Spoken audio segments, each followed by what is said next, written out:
What is going on, you guys? It's your girl Diana, back at you with another YouTube video. The highly anticipated episode 5 of the Aim to be a Pokemon Masters miniseries aired earlier in Japan, and I was actually super excited for this one because all of the Kanto starters were supposed to reunite. So per usual, today I will be giving you my recap and review. So if you're new here, make sure that you subscribe because it helps you grow out, and give this video a thumbs up so we can push it out into the YouTube algorithms so that more Pokemon fans can see it. And if you would like another way to support the channel, please feel free to check out the merch store. There is a link down below in the description that takes you to not only my merch store, but also all of my other socials so you can keep up with what I'm doing on a daily basis. Plus, I just added a limited Valentine's Day drop, and not to toot my own horn or anything, but it's pretty cute. But let's go ahead and hop into episode 5 of Aim to be a Pokemon Master.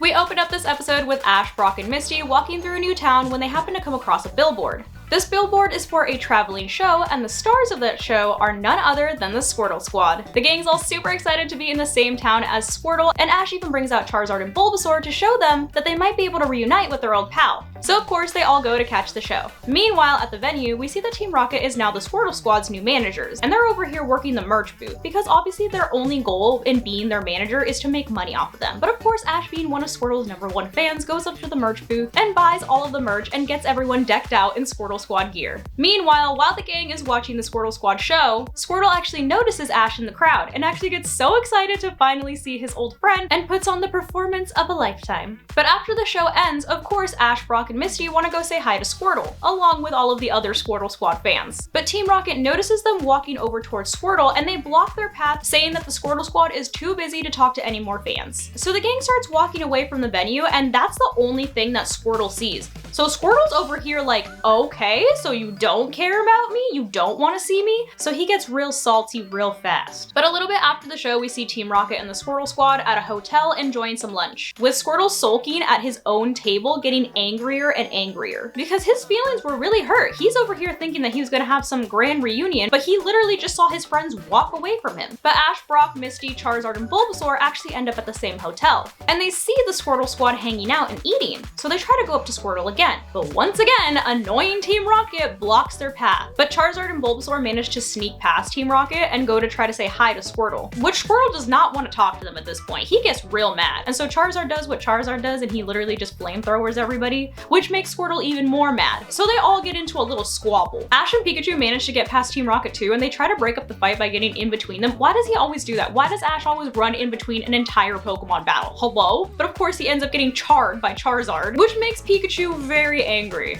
So Pikachu does what Pikachu does and literally thunderbolts everyone, which granted breaks up the fight, but now everybody's salty. And so at this point, Charizard and Bulbasaur are over it, and they literally storm off. And Ash is over here confused. He's like, Squirtle, bro, what are you doing? Why are you being like this? And Squirtle's giving him all kinds of attitude, and Ash is over here like, dang, all right, I didn't know we weren't homies anymore. And he's all sad, and he walks away and goes after Charizard and Bulbasaur. We then cut over to the gang having some lunch, with Ash still trying to figure out why Squirtle is so mad at them, and starts reminiscing about all of the good times they had, with Charizard and Bulbasaur getting a little nostalgic, but they quickly snap out of it and continue to be salty. Meanwhile, Team Rocket's over here in a bush trying to, of course, steal Pikachu once again, and they try to shoot a net at it, but the net misses because of a gust of wind and ends up landing on a Hariyama, who of course uses that very same net to literally send them flying, but the net lands on some electric wires and actually starts a fire. So way to go, Team Rocket, way to literally start an entire fire because you're incompetent. Meanwhile, we cut back to Ash and the gang, and we see Brock being Brock and trying to hit on Officer Jenny. And at this point, we get a 2-for-1 because not only do we get Krogunk teaching Brock a lesson, we also get the old school Misty ear pull. So they're just really not having it with Brock today. But while they're talking to Officer Jenny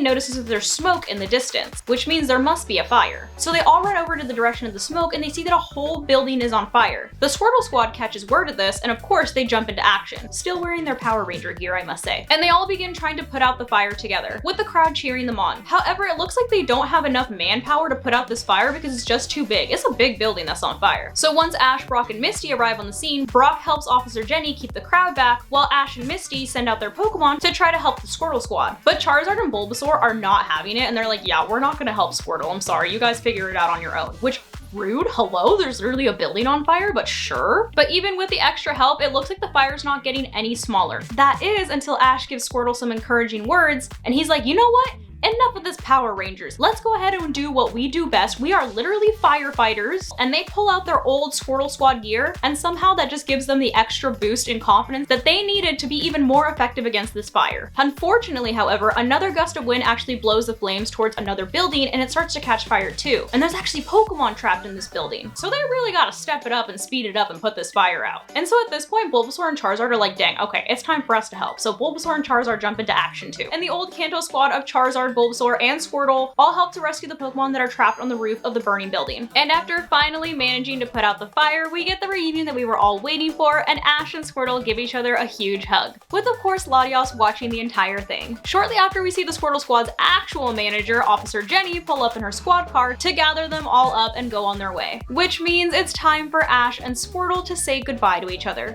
Which this is such a cute moment. Squirtle literally takes off his sunglasses and runs up to Ash and gives him one last hug. But as the gang is waving goodbye to the Squirtle Squad as they drive off, we see a crowd running towards Ash, screaming his name and cheering for him because they actually recognize Ash as the world champion. So my boy Ash is finally getting some validation. And that is actually where we conclude episode 5. So I personally really enjoyed watching this episode. I thought that it was a fun episode, and I loved seeing all of the Kanto starters get together again and seeing their old personalities come out. I do, however, wish that we had gotten a little bit more time with them reuniting with Squirtle, just because I feel like that moment was so short, considering they spent majority of the episode actually fighting with each other. Like, I don't know, take away some screen time from Team Rocket. All they really did was start a fire. They're not that important in this episode. But other than that, I thought that it was a really enjoyable episode. I love that Ash also got recognition in this episode at the very end, because up until this point, I feel like nobody has recognized him as the world champion other than his friends, of course. But like this time, my boy got some validation. He had a whole crowd. I also like that they threw in a couple more throwbacks, like Misty pulling Brock's ear when he's trying to hit on Officer Jenny. And of course, the old Squirtle Squad uniform, which I was waiting for that to come out. I was like, when are we gonna change out of the Power Ranger outfits? I need the old Squirtle Squad outfits. So although there wasn't some kind of like crazy battle or anything in this episode, I personally thought that it was a good episode, so I'm gonna give it an 8 out of 10. But let me know what your thoughts are down below in the comments. Hopefully you guys enjoyed this video, and as always, thank you so much for watching, and I will see you in the next one. Love you guys.